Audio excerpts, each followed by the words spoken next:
Монгол Улсын ерөнхийлөгч ухнаагийн хөрөлсгийн бүгд найрамдах Польш улсад хийж байгаа төрийн айлчлал үргэлжилж байна. Төрийн айлчлалын хүрээнд Монгол Улсын ерөнхийлөгч хөрөлсөх бүгд найрамдах Польш улсын ерөнхийлөгч дуудаанаар албан ёсны хилцээ хэлээ.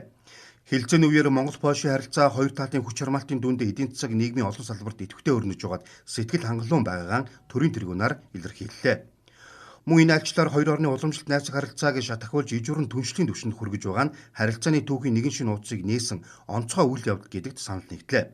Хоёр улс 1950 онд дипломат харилцаа тогтоосноос хойш нийгэм эдийн засгийн олон салбарт хамтран ажиллаж ирсэн.